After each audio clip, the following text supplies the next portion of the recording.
All right. Bienvenidos and welcome. I am Leonardo Torres, and this is our good friend Mustachio. And we would like to welcome you to another Taco Bout It Tuesday. Actually, it's not another Taco Bout It Tuesday. It is the very first Taco Bout It Tuesday. Happy Taco Tuesday to everyone. Quick shout out to Angela on the live chat there. Jackie is also on the live chat there.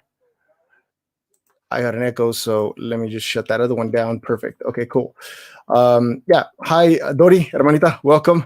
Jackie, welcome. We have Shannon Wright. Welcome. I don't think I've seen your name on here in quite a while, so welcome back. Grace Knowles, welcome back. Lisa, welcome back. David Woman, konnichiwa, and good taco to you, sir. Excellent. Jaylina, welcome. MJ Sabe, I knew you weren't going to miss this one, Matt. Welcome. Katie Donovan, welcome. Everybody, welcome. Can you all hear me okay? If you can, please give me a thumbs up. So today is Taco Tuesday, and we have turned Taco Tuesdays into Taco Bout It Tuesdays now. And on today's menu, we've got the lyrics of Matthew West's Truth Be Told. A couple of awesome things have happened on the channel lately, familia. And I'm very excited to share this with you all because this is how I know that I am in the path that I'm supposed to be in. Chris Torres, awesome last name, by the way, Chris. Welcome.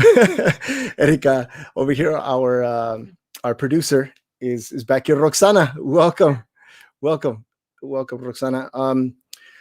So a couple of awesome things have happened, and I'll get right into it, but I just wanted to make a couple of announcements. One, I had Matthew West's song, which was blocked, was surprisingly just unblocked out of nowhere. I didn't do anything. I didn't reach out to anyone. I didn't comment to anyone since I reached out to Matthew West. And then suddenly I started getting comments from the video, and I'm like, wait a minute, how are people commenting on the video if it's blocked? So I went back to check it. Boom, it's not blocked.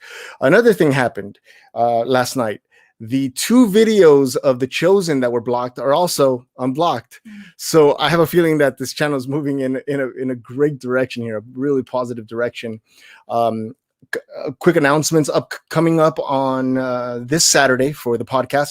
I'm going to be speaking to a pastor who reached out to me. Actually, he commented on the Reckless Love video, and he made a very interesting comment about the love of God. And so I had a little quick talk with him today just to kind of get to know him a little bit more and see what he was about. And tomorrow we're going to have a conversation. It'll be recorded and then posted on Saturday. But if you remember, you'll get it before. You'll get to see it, I think, Thursday or Friday, depending on how much I need to edit for it. So that's great.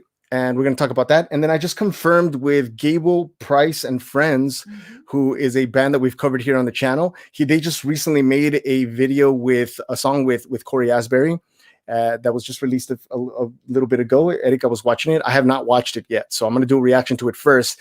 And they actually reached out to me and agreed to join me on the podcast, so they're coming up on the podcast as well. I'm excited about that. And then if you can hand me the thing that I got in the mail today. Yeah, of course. Today, I got something in the mail from The Chosen. They sent me the DVD, The Chosen, on DVD. Here, so shout out to The Chosen. If you haven't downloaded the app, go ahead and it was upside down. They sent me the DVD with all these awesome features on it and everything. So I'm excited to check this out. Actually, I'm excited to show it to my mom. We're probably gonna make a movie night or something with my mom and show her. And then they send me this Bible. What is it called? What does it mean to be chosen? It's like a interactive Bible study for season 1. They sent this to me because they chose not to go with me reacting to The Chosen this time. They're doing their own thing, and I respect that completely. I understand. So I'm wanting to maybe do a blocked party. So if you all are down, you're just going to need 2 devices. At some point, we'll do it. So I can watch it on my phone and listen to it on my phone, but I'll be on camera with you. So there won't be any sound or images on the screen, but we can all watch it together. Or we should do that on Discord. Oh yeah, perfect. Ooh. MJ, beautiful. Yes, we could definitely do that. We can all watch it. You don't have to see my reaction to it, right? Or we can do it both ways. We can do We can do it both ways. Maybe we'll see. We'll definitely see. Bible study with us. Oh, I don't know. Somebody else is going to have to lead it because I'm not going to be the one to lead a Bible study. I'm still a baby. I'm still an amateur. Salud, drinking my afternoon coffee. And okay, cool. So that's the exciting news I had to share. So let's start getting into this Talk About It Tuesdays Matthew West Truth Be Told video. We're going to break down the lyrics. We're going to talk about the lyrics. I did something new, okay, on this, because the last time I only had the lyrics on the slideshow, but I had some more thoughts behind it. And so I made a slideshow that's a little bit more interactive. So again, this is a conversation, okay? This isn't me talking to you and you listening. This is a conversation. So feel free to comment at any moment, anything that you would like to comment. And let's see. Let me open up the thing so I can get a link to the the Discord prayer server link. I'm gonna link it up here. Yeah, you can drop the link every once in a while if you can, okay. Love. But I'm gonna do it first here. Okay. So there's a link to the Discord page. If you all haven't joined us on Discord yet, please join us. Discord is a server that we've all created here as a family together to help support people who need prayer, or maybe some of you are doing well but would like to offer prayer to other people who are in need. So please. Oh, Roxana, it's not midnight for me. It's midday for me. It's going to get really hot. Maybe I shouldn't have worn this shirt. I'm going to have to roll up my sleeve. And I'm wearing a long sleeve shirt underneath this because it was, it was cold this morning. So I'm probably going to have to do a wardrobe change in a little bit. Oh, by the way, look, check this out. Mustachio is coming out pretty well. Like he's like growing in pretty well, he's getting there. So the question for Mustachio today is, should it be a goatee or should it just be the mustachio? Huh? It should be Gano. Erika says it should be Gano. That's what it should be. Oh man. Okay, cool. So cool. So let's do that. Okay, let's get into that conversation later. But remember, it's a conversation. We're going back and forth here, and also join us on Discord if you want to offer prayer, or if you want to request prayer, or maybe you just want to hang out with like-minded people and have a nice, safe, and comfortable environment where you can grow mentally, emotionally, spiritually, physically. And by physically, I don't mean grow physically, like get big, I mean physically, like healthy. That's what I mean by grow. So let's do that. Okay, cool. If you guys can do me a huge favor and take a moment to share this stream on Facebook so we can get more people on here, I would appreciate that greatly. Thank you so much. All right, so first things first, I'd like to thank our channel sponsors on YouTube, specifically here on YouTube. You know who you are. I just want to say thank you for your love and support and your contribution to the channel. Because of your contribution, because of your help, I'm able to bring you higher quality and bring you more videos more often. So next week I'm going to have 2 Rock Metal Mondays, and I'm going to have 2 other videos, I think on Wednesday. We're covering some pretty awesome stuff. So thank you for your contributions on that. And then secondly, I also would like to take a moment to thank the Great Spirit, God, Christ, Father, the Holy Spirit, all 3 of them, for the guidance and the never-ending support, and for bringing all these beautiful people here together online to love one another. And I'm not big on prayer just yet. I'm not big on leading prayer. So, but I do want to say my form of prayer, which is just gratitude, and say thank you so much for bringing us all here together. Thank you for making all these people be here in good health. And we hope that every single person that is on the live chat today, every single person that is watching this can hear your voice and move forward and grow, and maybe let go of something, be healed by something, be encouraged to move towards something that they've been wanting to do for so long. And anybody else who watches after the live premiere is over, that you move in their life one way or another. So thank you so much for everything that you do. You know what we need, and you will present what we need. So So yeah, that's it. So that's my first attempt ever at doing this, familia. So thank you so much for your attention on that. And if you can please pray in your own way for everyone on here, that would be greatly appreciated. Okay, so today we're breaking down Truth Be Told, and the lyrics start with this beautiful verse that says, lie number one, you're supposed to have it all together. That's what the lyric says. Lie number one, you're supposed to have it all together. So can we start off this conversation by asking this question and answering this question? Who here has it all together? Can we get a count of how many people, how many of you have it all together? Who here has it all together? That means that you wake up in the morning, nothing bad ever happens. There's no hiccups in your day. You just get up, the birds start singing to you. You just get up, you extend your arms out, and then little chipmunks start to undress you.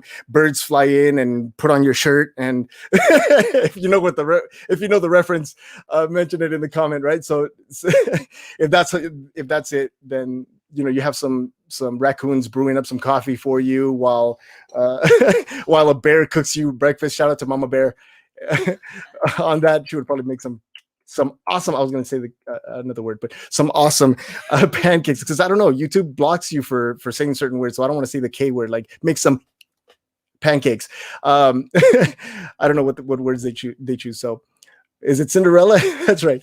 Cool. So, or unless you have like 7 dwarves that cook for you and cook and clean and do all that stuff, right? So the answer is practically no one has it all together, right? So how do we expect ourselves to have it all together? So where does this idea that you have to have everything all together come from? Where does this idea come from? Can I get some ideas from you all? Where do we get this idea from that you have to have it all together? Where does this idea come from? Let us know. So, well, in the meantime, I'll show a couple of answers here. So Dori says, nope, not me. David says, I have a very simple, easy life. Excellent. And that's all we really hope for. And I'm reminded of Chandler Moore, whose house was recently burnt down. He still gave praise to the Great Spirit and said expressed his gratitude, even though he lost nearly everything. And he had that attitude. So I guess in some sense we have it together in that sense, right? Peer pressure, we get it from peer pressure, we get it from adults. Monica says, yes. Yep, pressure. We compare ourselves to others, MJ says, excellent. Here's a good answer, Alicia, social media. I think it comes from ourselves. Okay, excellent. These are great answers, by the way. Michelle Bird says society, parents. Kim Fry says, Fry says society, right? Excellent. So this is what I already had beforehand. So social media, right? We get it.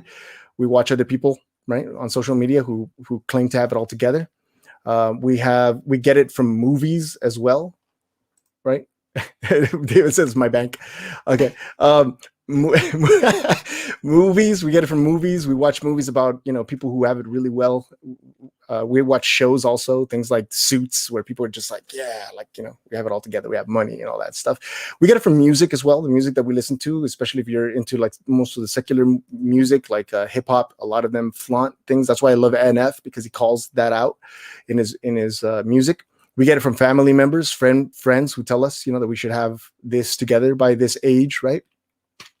But where does this idea mainly come from? Where do we get the idea mostly? How do we hear it, or from whom do we hear it the most? And that answer is you. You feed it to yourself the most. Somebody might say something, but you repeat it endlessly in your head, right? So we're supposed to have it all together. And the lyrics continued, says, and when they ask how you're doing, just smile and tell them never better, right? So what is this saying? What is this asking you to do? Can somebody please tell me what this is asking you to do? Yeah, there's no right or wrong answers. We really love hearing your insights and opinions, so keep sharing. That's right. There are no really right or wrong answers. It's where you get it from, and that answer is right for you, right? So the devil lies. I'm guilty of that. Erika says, the devil whispers in your ear and we accept it. Okay. Keeping up with the Joneses. That's right. Church tells us to be like Christ, which is a good goal. We just need to remember that we actually aren't him. We need to be real. Right. Well, yeah, I like that. I like that answer. There's more to it than that, but we won't get into that. But that's right there. That's, at the core, that's what it is. Put your masks on in the morning. That's a good one, Jackie. It asks us to put on a mask and present untrue picture to the outside world. In fact, the word persona is an old, I believe, Greek or Latin word that means mask. So we have a persona, right? And so what this phrase is actually saying is when they ask how you're doing, hide your feelings, put on a mask. That's right. When do we feel that it is appropriate to hide what we're feeling? What are some examples of times where we feel like we should really not tell people how we're actually doing? Can we get some examples of that on the live chat? Shannon says, sometimes we're the ones who tell us to be perfect. That's right. Right. And perfect is just a tool that we use to measure where we are. But that tool itself, that measuring tool of perfection, doesn't really exist. It does not exist at all. Because what was perfect, in the, I don't know, the 1200s is, is not perfect today. So when do we feel that it's appropriate to hide our feelings? Jackie says, never. Angela says, hi, Nate. When you're falling apart inside, says Kim, when we're grieving, we don't want to burden. Ooh, that's a good one, Matt. That's right. We don't want to burden someone else with our grievances. Hi, Angela. And that's a good word, grievances, by the way. Grieving, sometimes we say, we connect that word to when someone passes, but sometimes we grieve other losses too, relationships that we lose, right? Jobs that we lose. We're grieving something, the loss of something, right? Alicia says depression, family issues are hurt, right? Being a perfectionist, says Nancy B. Being a perfectionist and not allowing grace to see myself as I really am. Okay, those are all great answers. None of them are right or wrong. They're just answers, and those are your answers. So I had some of my own. So we usually hide our feelings to protect others, or to protect ourselves, as we saw in Matt's message there. We don't want to burden the other person, so that's to protect others, and to protect ourselves, it's another thing. So what are some examples of hiding what you feel to protect others? Matt had one. What are some examples that you may have of hiding what we feel to protect others? Monica says, unfortunately, we compare us with others so much. Monica, excellent observation. We're going to actually get into that for sure. It's okay to have boundaries. Not everyone deserves all of our thoughts and feelings. Being truthful and being completely open are different. That's right. Jay Cardillo, that's an excellent answer. Jackie says, protecting my children. That's correct. That's right. That's a good one. I know it's hard for me, especially when I knew what Erika was dealing with. I didn't want to be an extra burden. Oh, okay, yeah. So Erika was going through some really tough stuff in a time where Matt was also going through tough stuff. So we don't really share what we're feeling with other people because we don't want to just add more to the things that they're already dealing with. And I know that I'm the same way too. Like sometimes I carry a lot, right? Like, if you resonate with this, let me know. Sometimes I carry a lot, and sometimes somebody else will come and say, like, this is a problem. And we tend to say, I'm already dealing with a lot here. And I know you're dealing with a lot. I'm going to set what I'm feeling aside for a second to listen to you. But God, I just wish that I could just have a moment to deal with what I'm dealing with. Right. So it's not that you are a burden. It's just that we're sensitive to what other people are carrying. Right. So here's some examples, right? To protect our loved ones from being hurt or keep them from worrying about us. So for example, my daughters don't need to know what kind of day I've had. My daughters don't need to know that someone's comment really, really bothered me, or that I don't know, that I'm having a bad day. She doesn't need to know that. Neither does my mother. My mother was dealing with some health issues this last month, and she was getting some heart palpitations, and I'm not going to sit there and tell her what I'm worried about and then worry her about being worried about me. That's not fair to her. That's not helpful at all. That makes so much sense, David. That's so common. Let's see, what did David say? That's what yesterday's TFK song was about. Okay, let's see, I think I missed another one. When I'm angry, I don't speak for fear of saying something I'd have to apologize for later. That's exactly right too. I do the exact same thing when I'm upset. I just turn to silence. I turn to silence because it's better to be silent and be boiling inside than to say something and then be embarrassed and say that didn't come out from a good place. That wasn't even real. I really don't think that. It was just me being petty, or that was just me being childish. And so I keep quiet. And then later on, when that sizzles down, then I start saying what it's really in my heart, right? Right. And so that's one way, right? And what are some examples of hiding what we feel to protect ourselves? What are some things that you do? What are some examples of you hiding what you feel to protect yourself? So true. It can be wise to hold our words when we're angry. Yeah, it's be still. Be still so that your words can actually come from a good place, from a positive place, from a useful and helpful place, not a destructive place.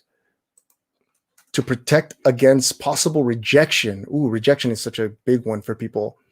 Rejection is such a big one for people. Rejection actually has created monsters of people from having others use our feelings against us. Erika says that's a great one. Sometimes we don't want other people to know what we're feeling, because then later on they could actually take our words and use them against us, right?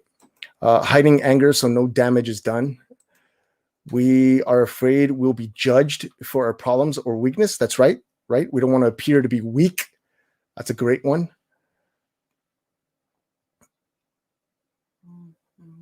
Oh, Sister Carol Ann is playing with masks here, and that's important to do too. I visit hospice families, and I have to exchange the mask of tragedy to comedy, and comedy can be so healing for people too, right? If it's done correctly, if it's executed correctly, because you don't want to make a person feel like you're trying to make a mockery out of their situation, right? So certain, like, humor is great. I know that I used humor as a defense mechanism, right? So people used to call me Leonardo, right? Leonardo. And what can I do with that? Like, seriously, they make fun of me, and I can be like, my name's not Leonardo, it's Leonardo. And then they go, Leonardo. It just gives them more ammo, right? So what I did was I took their attempt to be offensive, and I fed it back to them by saying, hey, get it right. It's Leonardo Tourette's, right? Leonardo Tourette's. And then I'd laugh, like I laugh, right? And then they'd go, oh, well, you're no fun. You're making fun of yourself. So I use humor to sort of navigate my way around bullies, right? So I was Leonardo Tourette's. Please don't repeat that, okay? It's okay. It's okay. I know who I am. I know who I am for sure. So rejection, past wounds from others. Excuse me, I laughed too hard. So yes, Leo Nerd. Oh yes, welcome to the right. And so, and it's funny because I used to love to study, right? And then when people started calling me Leonardo, I didn't want to be someone who would study, because then I would be giving into their nerd, the nerd image that they had of me. So I started going another path. So to a certain degree, it did affect me. Externally, I didn't allow them to see that it affected me, but internally, it was doing some damage for sure, right? Always been the clown. All right, so we have to protect ourselves from being taken advantage of by others. So that's it. So continuing on, verse 1 says, lie number 2, everybody's life is perfect except yours. Everyone's life is perfect except yours. So so what this is saying is everyone's life is perfect except mine, right? Everyone's life is perfect except mine. Let's put it personal. Let's make it personal. We say this in our heads. Everyone's life, that person's life is perfect. That one's perfect. All these people have their stuff together except me. So their life is perfect except mine, right? So how can this be translated? Everyone's life is perfect except mine can be translated as yours versus mine, your life versus mine, which is you have things in order and I have things in chaos. So it's that that feeling, right? Which is unhealthy competition. Someone mentioned it earlier today. It's unhealthy competition, an unhealthy comparison. We compare where we are to the other person, right? And so it seems like life can seem like a game, like a rat race. So we turn life into a game. Turn life into a game. And so the next verse continues, says, so keep your messes and your wounds and your secrets safe with you behind closed doors. Behind closed doors. What is this saying? So keep your messes and wounds keep your messes and wounds and your secrets safe with you, right? So keep things to yourself, right? Keep things to yourself is what it's saying, right? Ooh, coveting someone else's life, says Nani. Matt says we compare their strengths to our weaknesses. That's right. That's right. And you know something that happens a lot often in relationships too. When one person likes to think that they're stronger than the other person, it makes the other person focus more on their weaknesses than it does their strengths. But in a good relationship, one person's strengths should complement the other person's weakness. So where you're weak, I'm strong, and where I'm weak, and I'm willing to admit that I'm weak, where I'm weak, you're strong. And then the relationship can work more and flow a little bit better, right? It's the mask again. Put on your mask so they think your life is perfect, like you think their life is perfect. Exactly. So this could actually be translated into, if life is a game, then you want to keep your cards to yourself, right? Why do we want to keep cards to ourselves? Excuse me. What's a reason why we want to keep our cards to ourselves? If think about it, if you're playing a game on a board, you want to keep your cards to yourself. Why?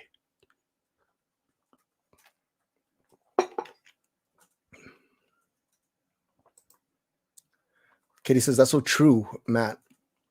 We all have different strengths and weaknesses. No need to compare. Lisa says, when you can't admit a wrong you did, because admitting would wreck you. Ooh. Roxana says it is safe. Angela says secrets. Shh, secrets. So we can win. That's right. So we can win. We want to keep our cards to ourselves so that we can win, right? It's okay. We're all still learning and growing, and things keeping us move. And the thing is to keep moving forward. That's right. Jake Cardillo says, the truth of your reality versus the facade of what you see others' lives. That's right. So we know people on Instagram, we follow this couple that lives in, like, I don't know, a perfect world. Like, yeah, right? Like all their images are so curated, and I'm not talking bad about them, because their images really are beautiful, and we know that it can't be that perfect, right? It can't be that perfect, but it's an awesome lifestyle. They post, like, my favorite, they post almost every season, right? So they're doing something in each season, and my favorite time to watch them, and I'll probably link them below if you're interested, but my favorite time to watch them is autumn, because they live in a place where all the leaves turn these beautiful colors. They're like having like hot cocoa on, by a fireplace, and all the colors are beautiful, but you know that they deal with their problems as well. It can't be absolutely perfect that way, right? Kenny says, I don't have an Instagram, I banned it. Excellent. That's healthy too. From time to time, I will actually delete the Instagram and the Facebook. What is it called? The little widget. I hide it so that I catch myself just randomly going to it and going, where is it? I'm like, this is a moment where I was just trying to distract myself and wasting time. So don't waste time. Do what you need to do, right? But do they have tacos? They don't. So I've never seen a taco. I've never seen a taco on any of the images. So yeah, I guess they don't have a perfect life, and they don't have a perfect turning your nerd card. Oh, okay. Icon. That's right. Okay. Sorry. See, see, there it is. All right, cool. So moving forward, we don't want others to have an advantage over us and beat us at the game. That's basically what we were saying, right? So keep your messes and your wounds and your secrets safe with you behind closed doors. Keep your wounds to yourself. Hide your wounds. Don't let anybody know what your wounds are, where you were wounded. But I want to show you this. You see this beautiful creature here is all wounded. I came across this beautiful quote of the day, and that is, a scar simply means you were stronger than what tried to hurt you. A scar simply means you were stronger than what tried to hurt you. So, familia, we want to do this exercise. What are some of your scars? What are some of the scars that you would just want to put out there? Okay. Try not to be too personal. If you're not comfortable with that, be as personal as you are comfortably being. Okay. But that's not a giraffe. That's a lion. Oh, that's what I said, right? Yeah, I found this picture of this. I found a picture of this elephant here, and all right. And so, if you'd like to share, feel free to share what what your scars are. Jacardino says, as an adult, I've learned that nerds make more money. That's right. If that's what you're chasing. That's right. All right, cool. And while you all share your scars, it's from an old joke punchline. Okay, I got to hear that joke. That I'm annoying, says Katie. What? Come on now. Feeling unworthy, divorce, financial struggles, and mistake. Thank you for being open. Jackie says abuse in all senses. Elizabeth says trauma, emotional and verbal abuse by parents. I feel you on that one. My scars are from the church. I feel you on that one too. Feeling stupid in school, learning disability, autism. That's a big one too. I dealt with that in math. Once they said A plus B equals C, I was like, no, sorry, bro, but A plus B equals AB. I don't know. Why are we bringing letters into the equation here? No, I'm just kidding. But I really wanted to learn, and I would figure out the answer my own way. And the teacher would say, how did you get to that answer? And I said, I did this. And then he'd go, no, you need to learn how to do it this way. You need to learn to do it this specific way. And I'm like, but we got to the same answer. No, but I need you to do it this way. And I'm like, why? So I'm glad when my daughter came into school, she was actually taught about two or three different ways of getting to the same answer. And I love that, because this sometimes teachers don't want to adapt to the way that the student learns. They want to force the student to learn their way. And I learned by, in teaching guitar, I learned that kids, sometimes they make pictures. Other kids learn because they repeat something to themselves. Some kids like to feel the music more than they do, make pictures. So I give you a quick example of this. I had a student who I was teaching him how to play, and I said, okay, look, here's the A chord. This is A major. I want you to see where your fingers are positioned. Look at where each finger is on each string. Okay, look exactly where it is, because I noticed that he would make pictures. So then I told him to learn it, and then I told him to put his hand away, and then he wouldn't know where to put him back. So then I said, hey, what'd you have for breakfast this morning? And I saw his eyes go, oh, I had this, and then I go, okay. And what did you do at school today? Did you learn anything? Yeah, I learned this. And his eyes would move to the same location, in the same spot where he would recall a memory. So then I said, hey, do me a favor, put your fingers here. So I positioned his fingers where they belonged. And I said, okay, do me a favor, pretend that you have a big screen in front of you, like a giant iPad, if you will, a giant iPad in front of you. That was when iPads were just recently out. I said, put a big giant screen here, and do me a favor, take a picture of that. And he goes, okay. And I go, but don't move your fingers away. Take a picture of that. And what I want you to do with that picture is I want you to place it over here on this side. Okay. He goes, okay. I go, so look at the picture, make sure that it matches, and then keep taking a different picture with your mind until it matches exactly. He goes, okay. So then I had him put his hand down. I said, look at the picture and do it again. And then he did it again. And that's how we learned it, right? So then I moved on to a different chord. I taught him D, and then I said, okay. And then I taught him C major. And then I gave him some time to forget that chord, right? And I said, hey, do you remember that first chord that I taught you, A major? I go, can you play that for me? And he goes, He's looking at the guitar, looking at his fingers, and he would look this way and then look, and he couldn't figure it out. And I said, what are you looking over there for? Look over here. And he goes, oh yeah, it's this. And what that tells me is that we store images, right? Everybody learns differently. And I just adapted to his way of learning. I didn't force him to learn my way. I taught him guitar by myself, changing the way that I taught to how he learned. And he actually used it in school too. And it helps him. It helps him a lot. That comes from an old thing about eye movements, and depending on where your eyes go, it triggers a nerve in the back of your eye that triggers memory. You store different things. That's why sometimes when you can't remember something, you keep looking everywhere. What is it? Oh, I forgot. And eventually you'll get to the part, your eyes will move to a certain section that'll trigger the memory. Boom. Okay, there it is. So I adapted. Anyway, I said all that because that reminded me. There's no real like learning disabilities. You just got to find a way that you learn. I know tons of examples of people who were told they had a learning disability and still made something great, still did something great with their lives. So yeah, that's it. I wanted to take a quick moment to point to tell you all about memberships here on YouTube. If you haven't already, what you do is you click on that join button. I want to thank you so much for the people who have joined the memberships. You click that join button, and for as low as $1.99 per month, actually, you can help support this channel and gain access to a bunch of stuff behind the scenes footage, get early access to different footage, like behind the scenes footage, and you get early access to the podcast, things like that. And you'll also get like a little tiny little badge. You'll see some people with a badge, and depending on that badge, it will determine how long you've been a supporter for. So the next color for some of you is the yellow badge. Some of you are already on that blue cyan color. Some of you are on that green because you just joined us, and I want to thank you for joining us.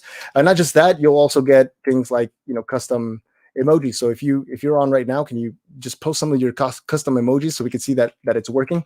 Cyan, thank you. And if you become a member, you want to click on the communities tab on either your desktop or on your phone, and that's where you'll find all the perks, all the footage. So you'll see, like here, for example, it says members only.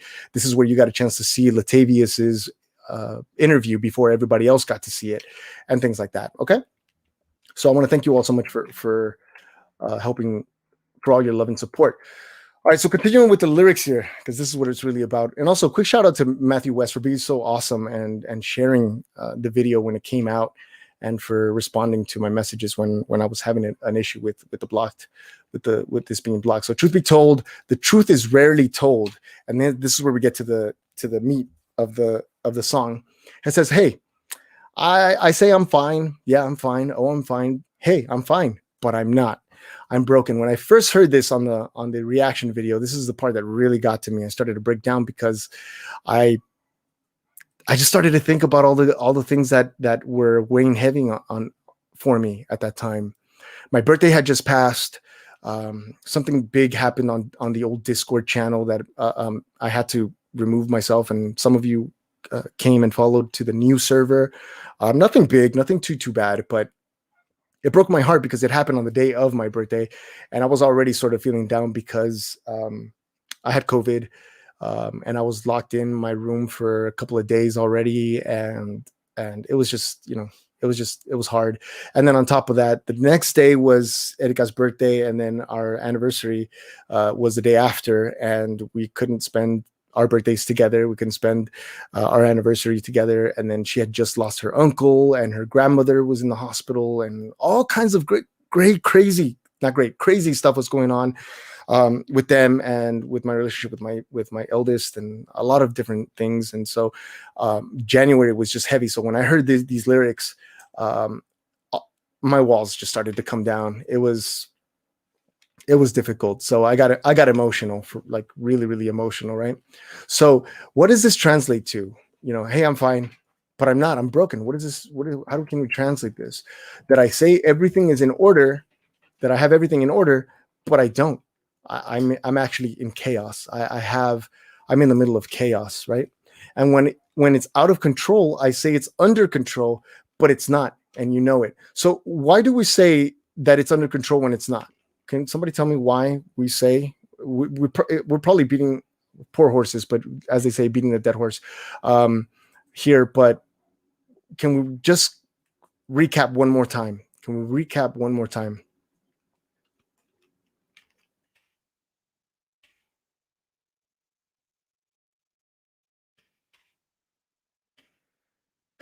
look into that one more time? Why do we say that we have things under control when we don't? Angela says, "Save face." It's that mask again, right?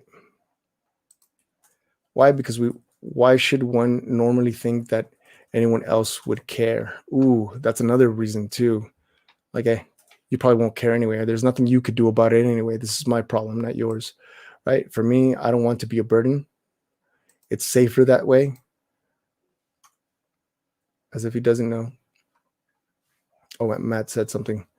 We don't want to admit our shortcomings. That's right. Fear, rejection, shame, says Roxana. That's right. We don't want to burden anyone with our problems. Oh, shout out to Emily Verdin. Y'all spitting some facts. Shannon says yes. So that's exactly it. So we say we are in control because we want to appear to have a healthy, perfect, and well balanced life. That's the image that we want to portray. We don't like to tell people that we're not, that we're sick, or that our lives are not perfect, because we might be judged, or that we don't have balance in our life. Right? I don't know why it's so hard to admit it, when being honest is the only way to fix it. But being honest with who? Can we get some answers for that? Being honest with who? And I'd like to remind you all to please join us on Discord. For those of you who may be struggling with something, you want to have a conversation with someone, you want somebody to pray over you, or you want to have a private prayer as well, we offer that on Discord. It's absolutely free, no charge. This is just meant to help heal more people around the world, and push them towards the great love of God. Not even just this channel is, by the way, this channel isn't mine. You know that, right? This channel is yours, and it's the Great Spirits. This is God's channel, and by no way am I saying that like I am special or anything like that. Okay, I'm just a vehicle here, and I'm just pointing. I'm just a sign. How about that? I'm just a sign that points. Okay, and I'm just pointing.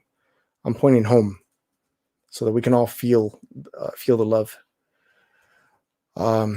God first, then ourselves. Oh, and God, ourselves, yourself, being honest to ourselves, God, and others. Right. So being honest with yourself and being honest with God about where we are. Right. There's no failure, no fall. There's no sin you don't already know. Right. So let the truth be told. Right. Well, this is pretty simple. I mean, it is what it says, right? There's no failure, no fall. There's no sin that you don't already know. So why do we hide that? Why don't we just be honest and just tell the truth, right? It's not, telling the truth isn't for God. Telling the truth is for you to heal, right? Isn't that right? Let us know.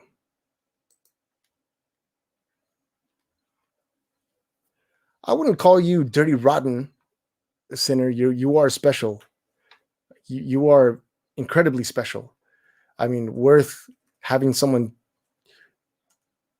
surrender their life for you. So I don't know when the last time was that you went out of your way for dirt, or where you went out of your way for trash, to do something. You go out of your way and you sacrifice it all for something that's worth sacrificing. Okay. And that's just my opinion. Okay. I know some of you hold on to your church and what they're teaching you, and I don't want to be another voice in there that tells you otherwise and throw you into confusion. But at least for me, you're worth it. You're something special. You really are. And I'm not just saying that to say that to be nice, okay, to be kind. I truly believe that.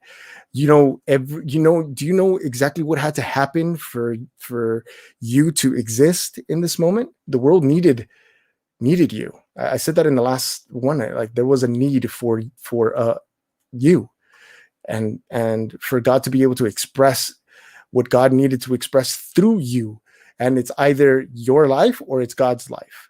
And if it's your life, then you're going to do your will, and you're going to try to do things your way, and you're going to want to live life and make life your way. And then you're going to fall short, and you're going to come to some huge disappointments. Maybe you'll be successful, but on the deathbed, you'll be like, what did I really do? I mean, I was just looking out for myself. I was just living my life. Right. But honestly, if you set yourself aside, you were given free will. What happens? We're gonna move into some different, because I think this is just naturally came through from me. But what happens? God gave me free will. I won't use you as an example, but let me use myself as an example. God gave me free will. I have the will. I chose to walk away from church. I chose to walk away from the Catholic Church, and I chose to become an atheist, right? And still God chased after me. Still God protected me. God gave me that will. He said, hey, that's your freedom. I gave you that freedom. Go for it. have at it. And I had at it. Right. But what happens if I said, when I look at that and I go, wow, I tried it my way and I hit wall after wall after wall. And what happens if I were to go approach God and say, here, have it back. Not my will, but your will. What would happen, familia? Well, can I just get some answers? What would happen if I gave Jesus, God, the Holy Spirit, the Father, the Great Spirit, Yahweh, Yeshua, whatever you want to call it, right? If I were to give him back that gift of free will, what happens to my life? What happens to my choices? What happens to my love? Shannon, thank you so much for joining us. This will be saved for you to view later. God already knows. Dori says, God already knows, so why not open to him and be honest? Showing your own vulnerability helps others to not only help you, but shows them that it's okay to also be vulnerable, and we all go through storms. That's right. There is freedom in faith. There's a good answer. Where is it? Emily says, you have true peace. That's right. I have true peace. I am grounded in what I know that I am, right? My identity is no longer in the world. When I try to do it my way, I'm trying to figure out who I am. I'm trying to figure out my purpose in the world. So I turn to the world to tell me what my purpose is, right? And then I'm confused because it doesn't really connect with what I actually am. But when I surrender that will to chase and find out what I am in the world, and I ask, what am I to you, God? What and who am I to you? And then if my identity is anchored in that, well, then I have peace in my heart. I have everything. I have everything because God is everything. I don't know if that sounds too preachy for you all, but are you saying you asking for free will to be gone or to surrender it? What I'm asking is that when I get what I'm asking is, I want to get out of your way. What I'm saying to God is I want what you have planned for me. It's like I'm trying to build a house and I have no blueprint. There are no plans. I'm trying to wing it as I go along. Or maybe I do write down my plans, but they're mine, right? And they're selfish. And we were listening to this awesome talk the other day. It said, look, it's one thing to write your goals. So like you want to have a house, you want to have this car, you want to have this lifestyle, you want to take this vacation. Those are goals, right? But what is your dream? Write down your dreams, and your dreams are something that isn't for you. Your dreams is for other people. Like Martin Luther King said, I had a dream. It wasn't for him. Like I have a dream that one day I'm going to have a house and I'm going to have a car and I'm going to be married and I'm going to have this and I'm going to have that. It says, I have a dream that the color of our skin is not going to be a problem anymore. Right? It's been a while since I've heard the speech, but the dream wasn't for him. The dream was for future generations, right? It was for that. So what I'm saying is, I'm going to get out of your way, God, because you created me for something, and it's my job to obey and to act on what you want me to do. You're the one with the master plan. You're the one that had the blueprint before I was even born. You already had this form laid out for me. You're the one that gave me this passion for music and for people and to understand how emotions work and how the mind works. For what? For me? No, not for me. For you. To point back to you. Give me a second. I'm going to unplug my mic.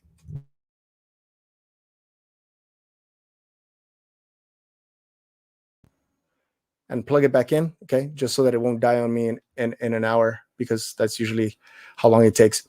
But anyway, what I'm saying is, say, look, I've tried it my way. Here is, like, I'm using that analogy, like you gave me the gift of free will and I'm giving it back. Okay, doesn't mean I'm not going to have any free will anymore. But what I'm saying is that I want your will to be your plans to be the most dominant plan. So God is building this building, right? And it has plans. But my free will is like, hey, can we have these plants on the outside? Can we have a pool? Can we have a table where we can sit? Like I can choose those things, right? But the master plan is something far bigger than me.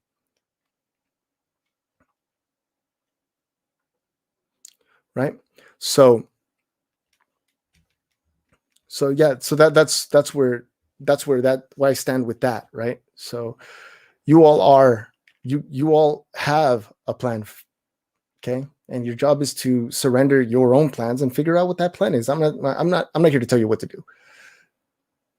But all I can tell you is that I was far happier when I surrendered, when I let go of the me and moved forward. Okay, so moving forward, the next verse here says, there's a sign on the door says, come as you are, but I doubt it. Because if we lived like it was true, every Sunday morning pew would be crowded. Who could tell me what this means? So for those of you who don't know what pew means, pew is this bench at church. Okay, so what it's saying is there's a sign on the door, right? It's talking about church. There's a sign on the door that says, hey, everybody, come as you are. Everyone is welcome. He says, but I doubt it, because if we lived like that were true, then church would be crowded, right? What does this mean? Somebody please break that down for everyone.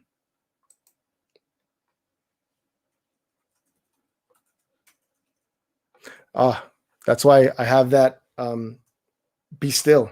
That's my reminder. Every time I see 333, it's a call for me to be still, for me to stop, trying to move forward with me, with my will, for me to step back, be still, be quiet, and know and receive my instructions of what the next step is. What the next step is, right? So that's important. He came for the sick, not the healthy. If we lived what we say we believe, we would be reaching out to those who are hurting.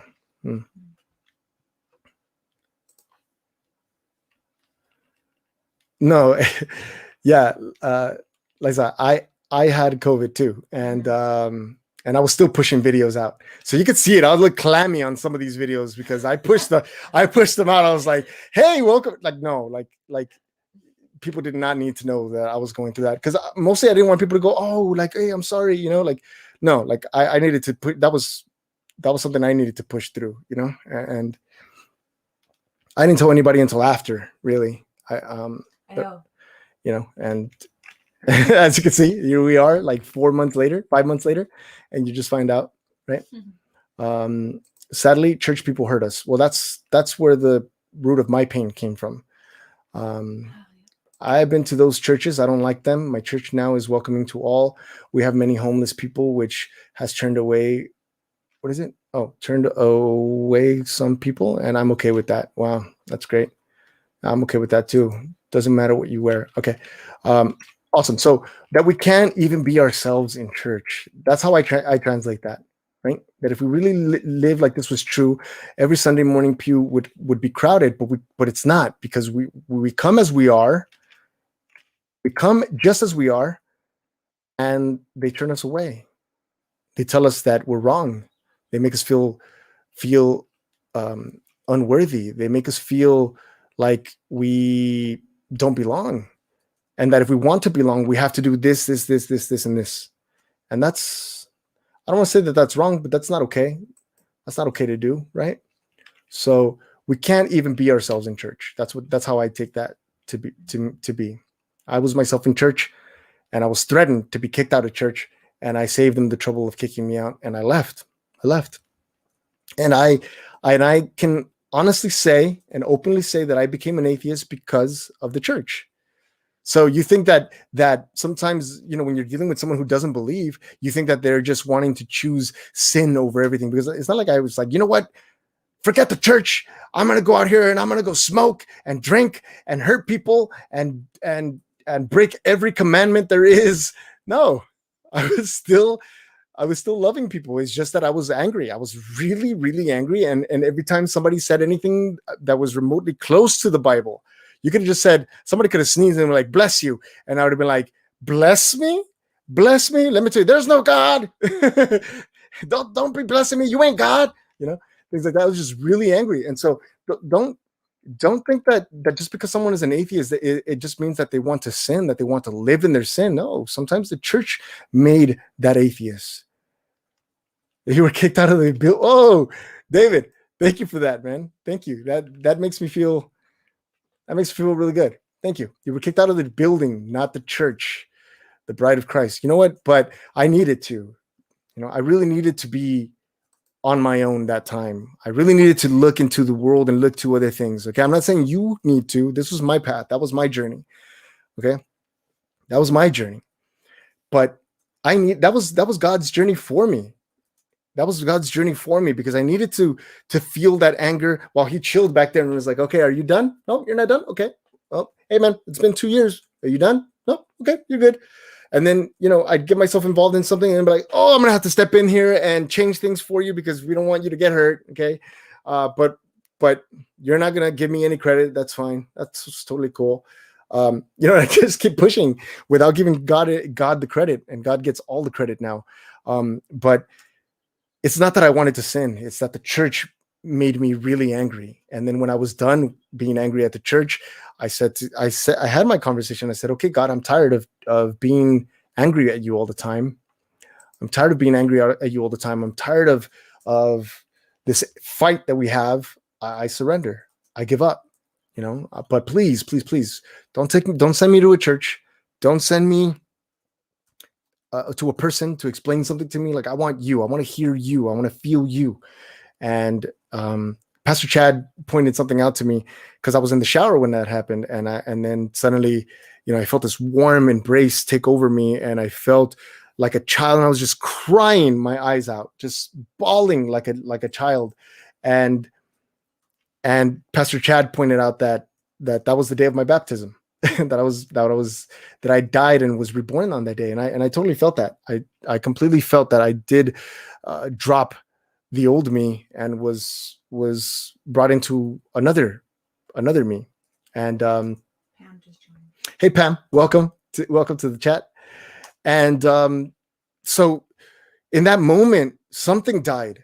Familia, something had to die. Something had to be left behind, because all that anger that I felt, it wasn't good. It was causing me a lot of good relationships, with people that I cared about, and that no longer wanted to associate themselves with me because I was so angry. They didn't want to talk to me anymore, and I don't blame them for it, And so I pushed away, and it took me a longer time to really listen to this 333, because at that time, I get this, at that time when I surrendered, I had to change my phone number, and I had a phone number that had a lot of threes in it. And that was like the beginning of me seeing it everywhere. And I was totally ignoring it, to be honest, up until last year, around this time last year, it just kept popping up. And then to the point that I just could not ignore it anymore. And then finally I said, okay, I see something's going on. I need to turn the music off, sit here and take a deep breath, and then just silence me, silence myself, silence everything that is me, that is trying to hear that voice and make it into something that fits me, that of my own desires, right? And we'll get into that conversation later, because at that time my stepdad was still in this house. Carla, at the time, it just kept appearing everywhere. 333 kept appearing every single where. Like, I'd be driving, there it is, somebody's license plate, 333, I don't know, just everywhere.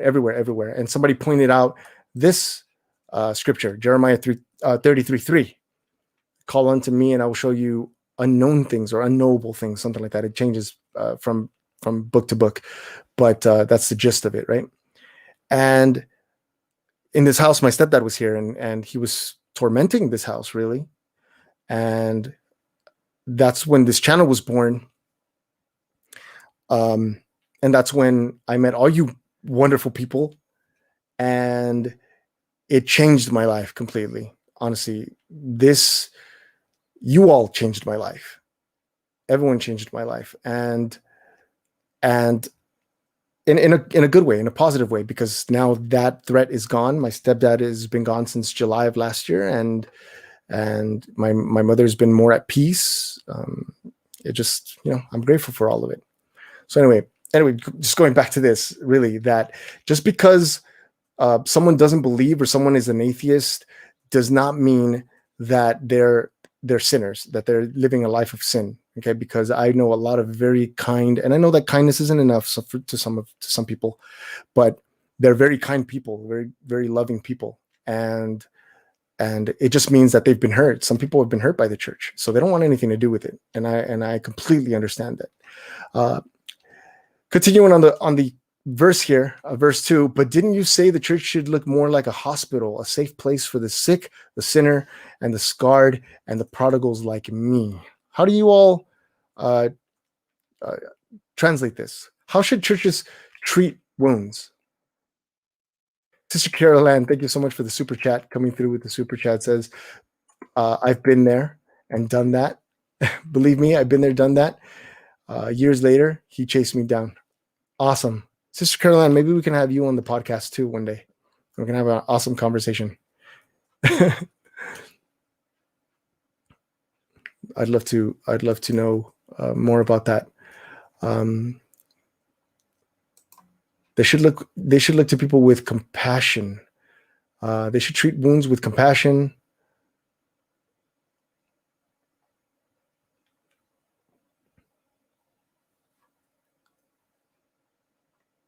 There it is. Michelle Bird pointed it out. Call to me and I will answer you, and I will tell you great and hidden things that you have not known. And can you tell me what happens when God promises something? When God promises something, what happens?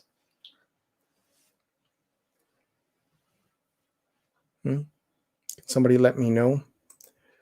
Erika, that's crazy. That right there, there's proof that they aren't Christians. Hear the responses of people. Never once did Jesus dismiss someone like that. That's so wrong.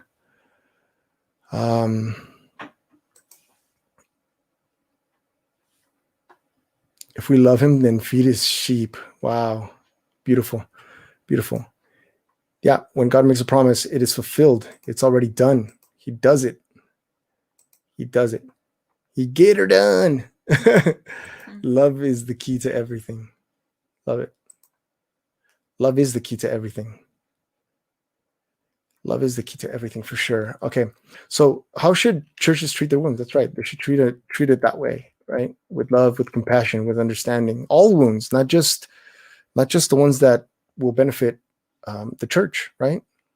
Not just ones that will make the church grow, but the ones that will actually point the person back to Christ. And isn't that the point, familia, is to point everyone back to Christ? It doesn't matter. You don't have to be super aggressive. Hey, maybe that's your style. That's your style. You know, there's some people that come in, come on, get your stuff together. Don't you know he died for you? You know, and there are people who are like, hey, man, I totally understand you. I get you. I love you. I'll be here tomorrow if you need me. And then, you know, you work a relationship and you build to that point to where a person is comfortable talking to you about that. So, right. Thank you, Lisa. Thank you for being a part of it. My journey is your journey. Like, it really is. I truly believe that. My journey is your journey, and it would be nothing without all of your journeys merging with this channel. For real talk. See, you know, I'm talking real when the Compton in me starts to come out. Real talk. All right, here we go. So the next part. So, well, truth be told, the truth is rarely told. But am I the only one who says? And it goes back to the chorus, right? I say I'm fine. So again, why do we say that we're fine? Why do we say we're fine? Because we try to hide what's hidden beneath, right? But it's important to admit that we're broken, not in the way that a lot of people say, like, oh, well, I'm a sinner, I'm broken, and therefore I can't be fixed. No, it's okay to admit that you're down. It's okay to admit that life is punching you in the face right now. It's okay to admit that you don't have it all together right now. It's okay to get that out loud, because you don't want to hide it, because hiding it does two things. One, either you'll hide it, you'll bottle in too much, and it'll heat up so much that you'll explode and take it out on the wrong people. Okay. Or you'll hide it so much where you'll actually start believing that nothing will ever go your way, because you weren't meant to have things go right that way, because you were probably created to suffer and to do this or that and the other things that, hey, that may or may not be true, but you're not helping. If you have children, or if you have someone who depends on you, this is not healthy. You have to grow beyond it. You have to, for your children, you have to grow beyond it. And it has to be for your children. It could be your stepchildren. It could be your nephews and nieces, someone who looks up to you, someone who's depending on you. You have to find a way around it. It's just, this is necessary, right? It's absolutely necessary. And when it's out of control, I say it's under control, but it's not. And you know it. Now this is pointing to God, right? We want to tell God, hey, I got it under control. See, I'm praying. See, I'm well behaved. I help this person. I have it all under control. No, you don't. You're struggling. And I'm here. I'm waiting to open. I'm waiting to open secret doors for you, but you're pretending that you have it all together, and you don't. So whenever you're ready to go, to let that go, then I'm ready when you're ready. Is practically what it's saying.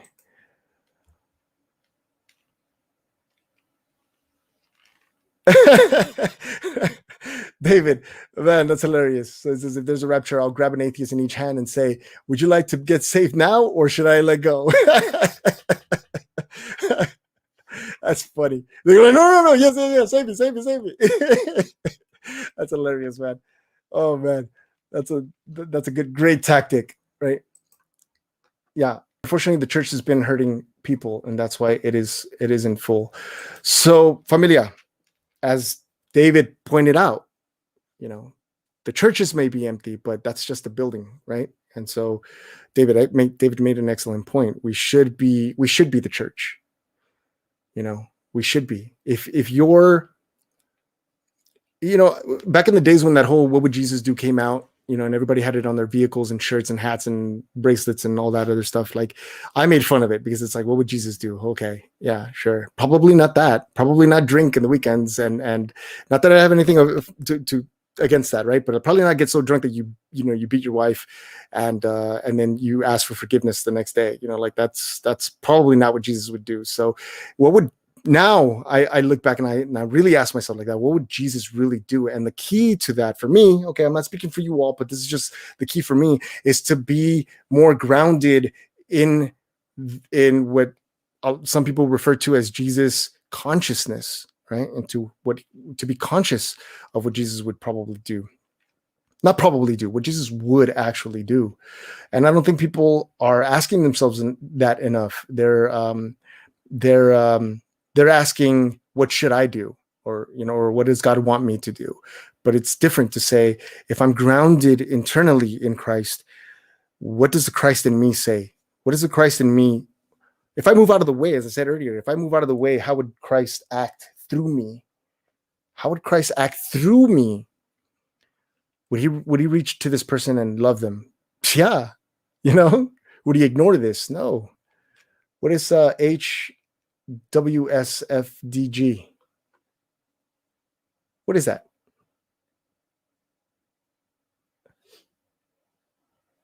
I'm coming up with some answers to this acronym, but some of them are like, they don't make sense. Like Spaghetti Factory does good. Oh my gosh. How would Spaghetti Factory dedicate goodness? Or I don't know. Exactly. God requires surrender. And it's not just once, familia. You just don't surrender once and say like, good, I surrendered to God. It's surrendering moment to moment to moment, because this world is distracting. Like Albert Einstein said, reality is an illusion, and albeit a very persistent one. It's a persistent illusion, constantly drawing us in, constantly pulling us. I don't know that that's what he meant, but that's how I take it. It's constantly drawing us in. And so I don't know, he didn't say this, but surrendering moment to moment is super important, especially in those moments where you feel super angry or you're not feeling centered. Is center yourself as quickly as you possibly can. How would Spaghetti Factory dine good? That's right. Oh goodness, I haven't had a Spaghetti Factory in forever. Yeah, we had it a few weeks ago. So good. The old Spaghetti Factory. It means he would suffer for doing good. He would suffer for doing good. Awesome. Suffer for doing good. Wonderful. That Cheesecake Factory I haven't had in a while. But anyway, let's not talk about that. I was just thinking, man, I'm hungry. Maybe that's where that came from. Today's Taco Tuesday, so of course we're gonna have some tacos. We're gonna take a drive to LA in a little bit and go to one of my favorite spots called King Taco in LA. Definitely recommend it if you ever. We always mention food one way or another. Yeah, we always have to mention food. Is doing good from First Peter. Suffering for doing good. Excellent. So, okay. So continuing on this here. So, I don't know why it's so hard to admit it, but being honest is the only way to fix it. Being honest with ourselves, being honest with God is the only way to fix whatever it is that we're going through. It's humbling ourselves and saying, I'm not, the taco factory. Let's copyright that as soon as we possibly can. It's about humbling ourselves and saying, God, I don't have this. I don't got this. Or as the song says, Jesus, take the wheel, right? You take the wheel because this is beyond me. I don't have that kind of license to drive this through these storms or whatever it is, whatever analogy you want to use. But sure, that's how it practically breaks down. There's no failure, no fall, there's no sin you don't already know. So let the truth be told. But this here moves us to this bridge. Can I really stand here unashamed, knowing that your love for me won't change? Can I stand here unashamed? How do you take that? I really didn't know how to translate that, to be honest, Familia. First time here, I'm glad I was able to catch this live. I made it. Yeah, how awesome. You made it. Very fitting, says I made it. Thank you so much for joining us wherever you find yourself. Greetings and blessings to you. What does that mean, Familia, to you? How do you translate this? Can I really stand here unashamed, knowing that your love for me won't change? The eyes of the Lord, says Kyle, the eyes of the Lord are everywhere, keeping watch on the wicked and the good. Proverbs 15:3. He sees what is behind. Oops, it moved. Behind and what is ahead, all the threats, all the dangers. Oh, it's awesome. Love it. Thank you, Kyle, for sharing that. So, yeah, yes, I made it. I'm here in Texas. Well, greetings, Texas, from is it sunny yet? It was a very cloudy California this morning, Southern California. Faith says, we are ashamed of our sin. And the question is if we will give that to God and accept Jesus's gift and trust him. That's possibly a reference to standing holy and blameless before God. It's from Romans, I think. Okay, excellent. Well, that makes sense. Thank you. Because Satan wants us to feel the shame of our sins. So he wants us to feel ashamed that God loves. Ooh! Oh! I love that. Okay, that's the first time I've heard that, and I love it. God won't love me any more or any less than he does now. His love doesn't change based on performance. It's unconditional. It's hard for us to accept the truth of God's gift is questioning the truth. Okay, excellent. Naomi says, forgiveness erases everything, and we should be able to look at ourselves as loved and cherished by the Most High and not be hanging on to the lies of the enemy that our sins will forever be there. The memory of our sins are there, right? That's just the way that this realm works. We're supposed to remember about things. It's it goes back to our maybe our early I want to say cave days, but I don't know how that's going to translate to some of you. But our early days where we see a snake and then we respond to the snake, we run, right? We run, and there's a part of our brain that continues to remember things like that because it's a survival thing, right? We're meant to survive, so we remember our pain to survive. So those of us who have gone through abuse of any kind know to look for the signs of future abuse, right? And unfortunately, some people don't ever see the signs. They just some people don't ever see the signs. And it happens again and again. And so I think we're meant to remember it so that we don't trip over the same rock, as some people point out. But God doesn't remember those those things. God does forgive and forget, but we're the ones that do not. And I think that, and if we want to talk about the enemy, I think that that's where the enemy really has an advantage, that the enemy operates on what field. Can somebody tell me what field the enemy actually operates and persuades you? On what field? On what level? What does he use to get to you? Kill the snake with a taco. Never. I would never waste a taco on a snake.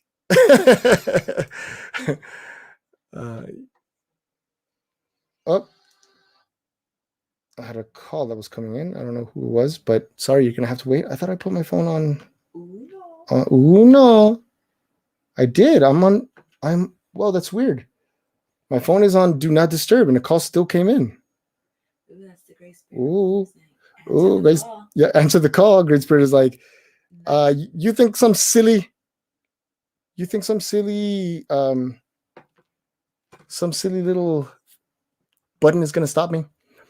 Okay, and anyway, back to the point. How do we know God's love for us won't change? What tells us that? Oh, yeah, but let me answer the previous question I asked you. On what field does he operate? And that's right, the mind. And so you have to be vigilant. You have to stand guard at the gates of your mind and be very mindful of what you allow to enter into your mind. And I just want to point out a couple of things. The mind is a tool. It's a tool that we use to make sense of the world. In that mind, we store our maps, our likes, our dislikes. We attach meaning to things, but you got to be, every once in a while, you got to do a spring cleaning. Who can tell me what a spring cleaning means? What's the best way to clean something, like a clean room or clean the car or clean your closet? It's to do what? How would you approach that? Field is the world, right? But the mind is how he accesses, right? Because he can't really hurt you in the world per se. At least I don't think. Oh, Matt says dinner is ready. Happy taco, my friend. Thank you for joining us. It'll just be a few more minutes. I'll just be on here for a few more minutes. The lyrics are almost over, or my slides are almost over, I should say. Best way to hire someone. The best way is to hire someone else to do it. The Bible says to put on the helmet of salvation, the armor of God in Ephesians. If we're sure of our salvation, the enemy can't get in. The best way is to hire someone else to do it, right? But what would be how they do it? One step at a time, says Grace. I think Angela's saying she has to go too. Okay, Angela, thank you so much for joining us. Full surrender to everything to Christ. Yeah, that's the only way. You can't have a partial surrender. It's like you can't be like somebody pointed out. Somebody I follow pointed out. It says you can't be half pregnant. You're either pregnant or you're not. You can't be half surrendered. You have to be full surrendered. If you're half surrendered, you're not surrendered. You can't be half pregnant. You're either pregnant or you're not. Right. So the best way to deal with something like that is, for me, is to take everything out. Take everything out. And then throw away all the trash, get rid of all the things that no longer serve you, maybe old clothes that don't fit you anymore, right? You just put that in a pile. So old thoughts that no longer serve you, put that in a pile and get rid of that. And then only put back in what the things that are actually serving you. That's the best way to go about it, right? Declutter your mind, says I made it. Still surrendering, says. Dive all the way in. So how do we know that God's love for us won't change? What tells us that God's love for us won't change? Because some people question that. Some people doubt that. Says it's got to change, because how can they love me when I've did this?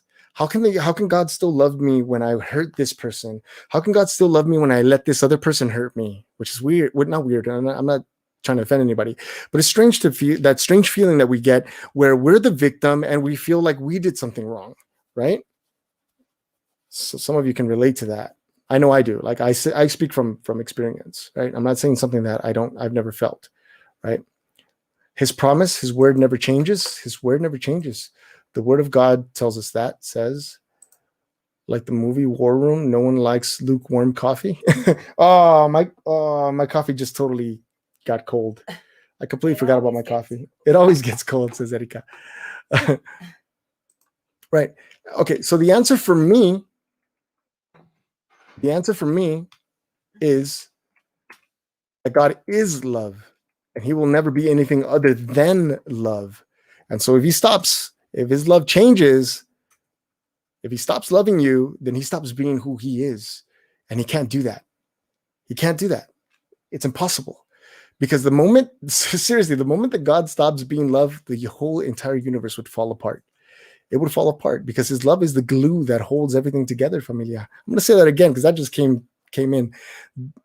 Love is the glue that holds everything together. Everything.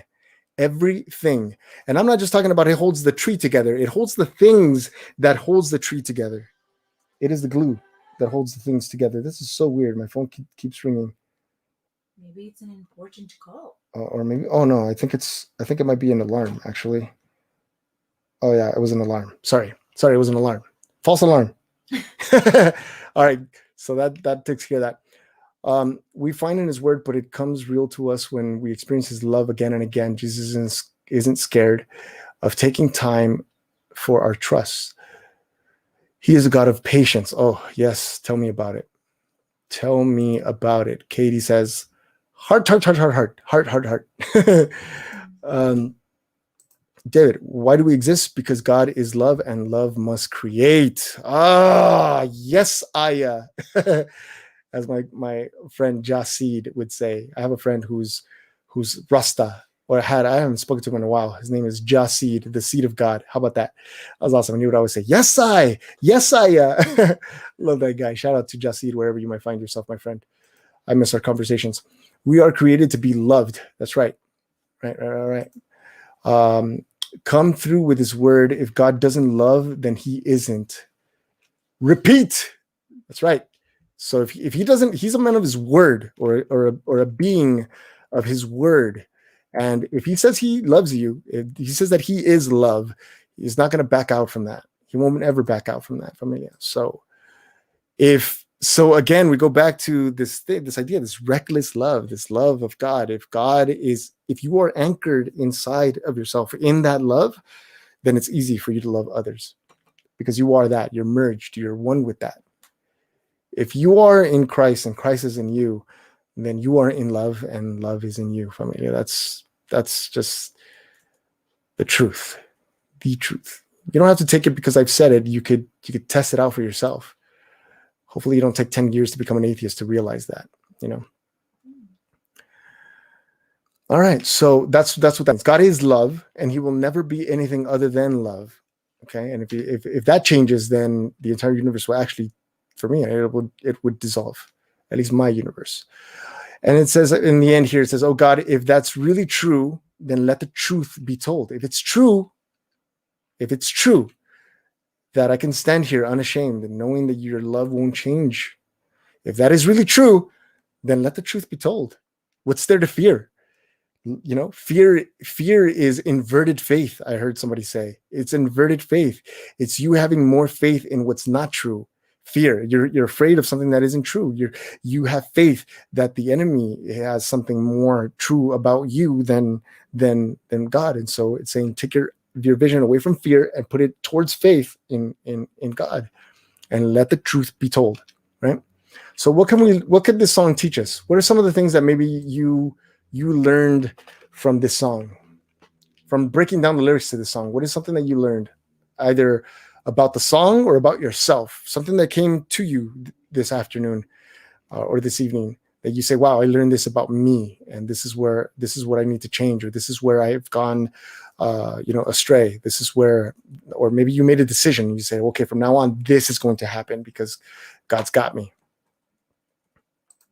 His love for you is unchanging. Christ is holding fast to you. Hebrews 13:8 says, tells us that Jesus Christ is the same yesterday and today and forever, is the same. Familia, this is beautiful. Okay. This honestly, I'm going to be completely honest. I learned this from another culture. I learned this from the Buddhist culture, and quite probably it's more like Hindu culture, but it fits here perfectly. Okay, and in no way am I endorsing that, or am I saying that they're right about anything, or that's anything. Okay, this is just it's just an open conversation. Okay, but this is take this as see it for yourself if it's not true for you. Okay. I forgot what it was. No, I'm just kidding. That we exist in Christ. We're in Christ. And the world that we live in is ever changing. It's evolving. Okay. Not evolved like we came from monkeys evolved, but it's changing constantly. Okay. In fact, the environment in which we live is changing, and we are adapting to that environment. Okay. So that's important to say. When you're surrounding yourself with certain people, if they create an environment, you adapt to that environment itself. Okay. It's not just like trees environment, nature environment. It's the environment, the space that you're in, right? We exist within God, in Christ, within God, and those things change, but we're surrounded by that which does not change. And so our goal to find ultimate truth, to find the truth in things, is to question the heck out of it. Question it. Look at it from all sides. Break it apart. See what's true about it, because what's true is always going to be standing. So you get to the part where you cannot break it any further. That's what the truth is. That's where the truth is. It's found in that. So question things. Don't be afraid to question things, okay? And I'm not saying question to leave. I'm saying question to stay. Question to stay in that love. All right? Anyway, I really, really, really had to say that. So Faith says, I've always believed in God, but there was a time where I almost willingly chose hell over God just because of shame. I did not want to accept God's gift. I didn't want his mercy. Then he changed me. Sometimes we don't. Sometimes we don't want that. Sometimes we don't want mercy. Sometimes we don't want to be saved. Sometimes we want to be left alone. We want to figure things out, right? Because we have too many voices, too many people's words in our heads, in our minds. Excuse me, echoing. And sometimes we just need to walk away, get rid of all that noise, and then really learn to hear the voice and listen to the voice of God. Right? I'm just here sidetracking. Sorry, people. No. You're good. You're absolutely good. I have let pain and grief overtake my faith. I need to surrender completely again. Not just today, but every day. I need to stop making excuses and make my quiet time a priority. Yes. And okay. This is a perfect segue to get into something that I wanted to get into before, and I was just going to mention it briefly, and then I'm going to head out, Familia, because I want to respect your time, and also we have a trip to make to LA, so I'll make this very quickly. Oh, okay, and it's because of what Nani or Noni. I apologize if I'm mispronouncing that wrong, but I think it's Nani or Noni. I don't know. Sorry. 335.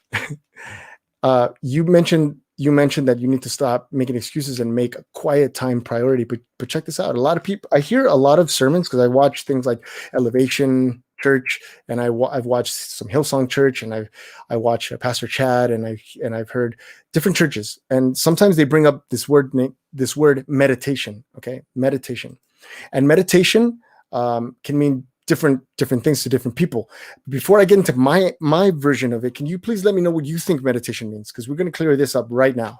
What is meditation to you? How does one Nani? Thank you for correcting me. What does meditation mean to you?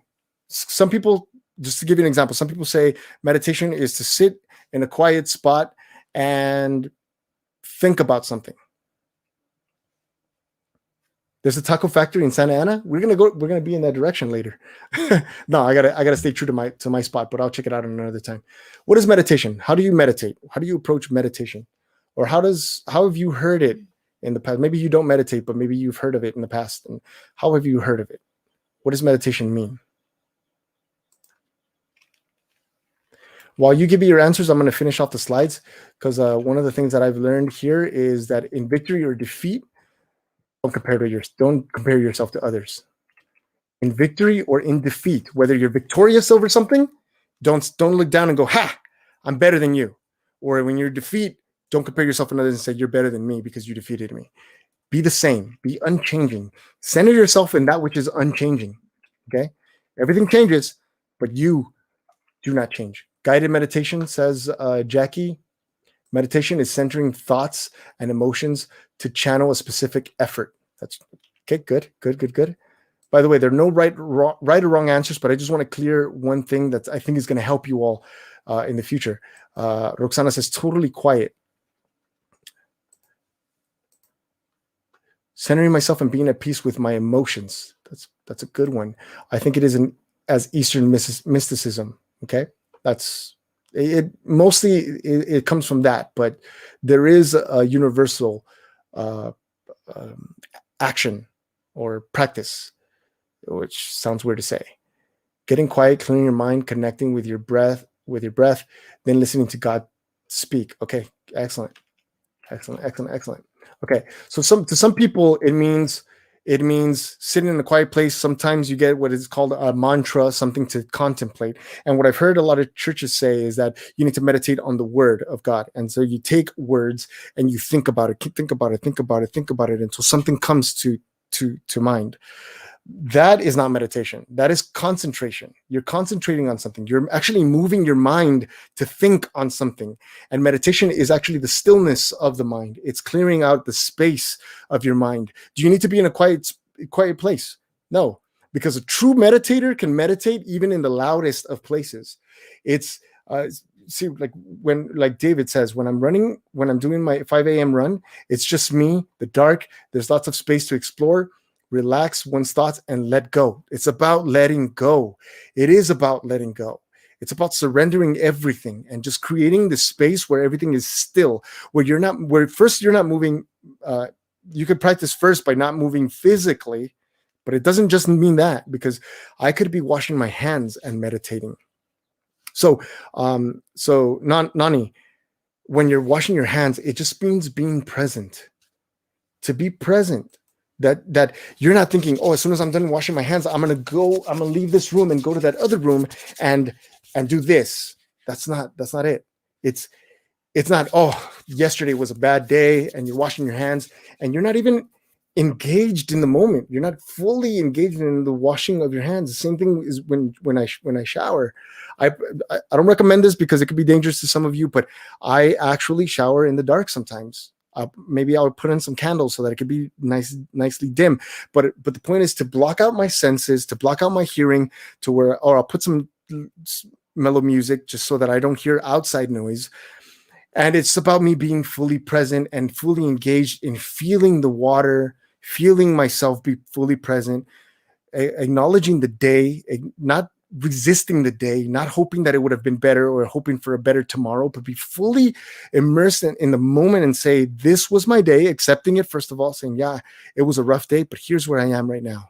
It's like that line that I showed you earlier, scarred, but hey, I survived, and this is where I am, right? Some of you do walking, some of you do running, some of you are washing your hands. You can do it while you're driving. Don't close your eyes while you're driving, and don't practice like that type of meditation while you're driving. But some of you could just be fully present and say, what's going on around me? How is this car in front of me? What are the cars? Be fully present in the act of driving. Fully present in the act of driving. Or if you're cooking, be fully present in the act of cooking. They say this person that I used to listen to a while back said this about that.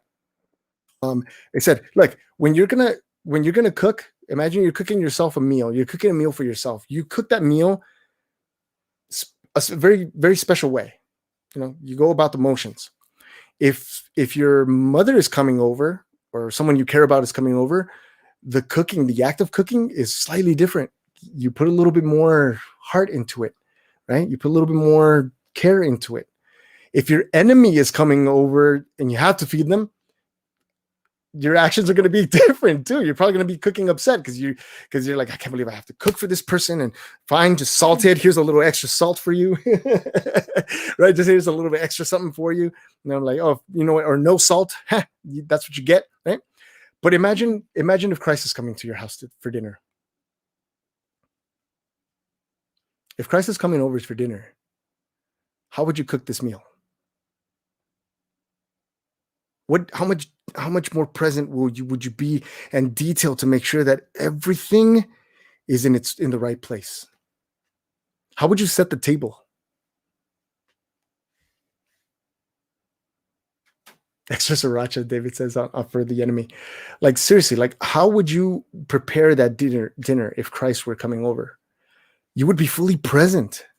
And that's what I'm talking about with meditation, is be fully present in what you're doing. You don't have to set quiet time aside. If you're busy, you're busy, but set quiet time inside, not aside. Set quiet time inside, to where you could be fully present, fully immersed in that moment. All right. Here's another thing that I learned in this song, that we can lie to people, but we cannot hide from God. We can't hide the things that we're going through from God. We can hide it from people, but we cannot hide it from God. Here's another thing I learned. Don't try to impress people. They're trying to impress you. This is why these Instagram accounts are there. They're meant to impress me. So it's wrong for me to engage in that. So I let go of that. So stop trying to impress people. They're trying to impress you. Don't try to impress God. He knows exactly where you are. He knows exactly where you are. So be silent. Be still.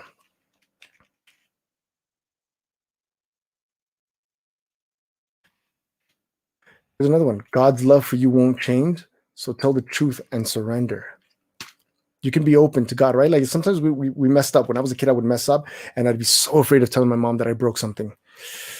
Ooh, because I was going to get it. I was going to get it and it was going to hurt.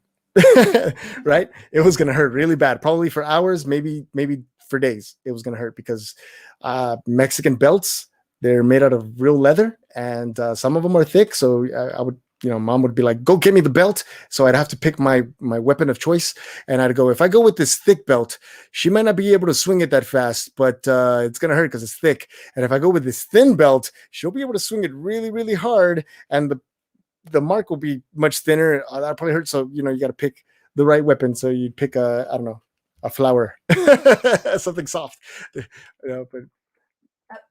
yeah, I thought it was no. When you did something really bad, it was go get me the belt. You go get the belt. When you did something that needed like quick like it needed really quick correcting, then anything would do it. A chancla, you'd get, let me grab this charging cord, a sandwich, and then you'd pick up the sandwich, throw your hot coffee. No, my mom wasn't really that bad. She wouldn't be punishing me, harshly like that. But that's torture. A wooden spoon. That's right. Oh, coscorrones. My mom would take her thing and right on you like that. Ouch. Anyway, the point being that it was hard. It's hard to be open, right? But I love my children differently. I tell my daughters all the time that, like, hey, when you do something wrong the first time, I'm going to take that moment to educate you. I'm going to correct you. I'm not going to get mad because you didn't know that that's how that thing worked. You didn't know that doing this was going to result as this. So I'm not going to get upset. But if you do it again, after I've educated you, after I've already instructed you not to do it, and I've told you not, that it was wrong, then I'm going to take it like you meant to be bad, and there will be consequences. I've never ever hit my children ever, like, because I wanted to deal with it differently. And so raising my voice is my way of dealing with them. And I tell my daughter, if my oldest daughter would cry, and I say, hon, like, my mom would hit me with a belt and I would cry, and I'm trying not to hurt you in that way. So I raise my voice at you and you're hurt. So hopefully when you get older and you have children, maybe you will find a nicer way of even dealing with your children, where you would educate them, right? Go outside and get me something to whip you with. Ow, something. Southern la chancla, that's right, la chancla. You would fear la chancla. My mom would practice throwing the chancla at target. At least that's how it felt. Like she would go in the weekends and be like, I'm gonna chancla target practice, and they would give her a whole belt of chanclas, and she would just toss chanclas and hit their target, because she had this aim, boy. You would think that she would throw the chancla around corners. You try to run as fast as you can, you would zigzag and she would still hit you. The good old switch. She'd say, yeah. But anyway, those are the things that I learned from this song. From it, I hope that you learned something great yourself. Thank you for sharing this time with me. I have to go now. It's Taco Tuesday and tacos are awaiting for me in LA. And so thank you all for your love and support. Thank you for joining me on YouTube. Thank you for joining me on Facebook. These will be saved, so you can share them or come back to them if you need to. Thank you all so much for your love and support. Thank you to the Great Spirit for bringing us together, and I hope that you all continue, as I always say. Thank you for joining me on this adventure, and thank you. Please continue to spread the love that comes from above, and I'll see you on our next adventure. Peace. So there are no quotes of the day that are going to flash today, but pick your own quotes and share them with me on the comments down below. Okay. Happy taco, Roxana. Thank you for the happy tacos. Thanks, Leo, and everyone. Thank you, Kenny. Thank you, Roxana. Jaylina, thank you so much. Zoe, thank you. Jackie, thank you. Naomi, thank you. Lisa, thank you so much for joining me. I made it. You made it. Thank you. Glad you made it too. David, tacos in LA? I don't believe it. It's Taco Central over there. It should be called Downtown Taco, not Downtown LA. Don't forget about episode 2 of The Chosen. Okay, so yeah, I'm not going to be. Oh yeah, episode 2 for tomorrow.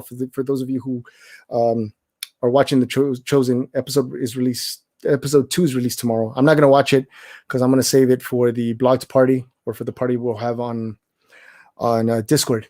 All right. Okay, everybody. Thank you all so much. Please join us on Discord. For those of you who need prayer or want to offer prayer, please join us on Discord. It's absolutely free. Download the app. Click on that link. Join us. Either request prayer or offer prayer to others. And oh yeah, real quickly. So for those of you who, happy birthday to Lorena Ayala. Erica's mom's birthday is today. I should have started with that. I'm so sorry. It's okay. Oh my gosh. Shout out. No. It's okay. But look, Erica made this cake. I hope she's not watching actually. Erica made this cake for her mom. Isn't that the most beautiful thing you've ever seen? It's kind of hard to see it there, but yeah, it's a vanilla. Well, I'll take better pictures and share them with you on Instagram, but it's a vanilla cake with strawberry filling on the inside. And it's actually it's finished to look like one of our favorite things to do is this naked cake. It's called the naked cake because it's not frosted fully on the outside. It's so delicious looking. So we're gonna tear it up. We're gonna tear it up later with Mama Ayala. Thank you all so much. I will see you all next time. She sees it. No, she's working right now. She'll watch it later. Oh yeah, she'll probably watch it later. Excellent. All right, everybody. Thank you all so much. We're signing off. Love you all. Please continue to spread the love that comes from above, and I'll see you on our next adventure. Peace.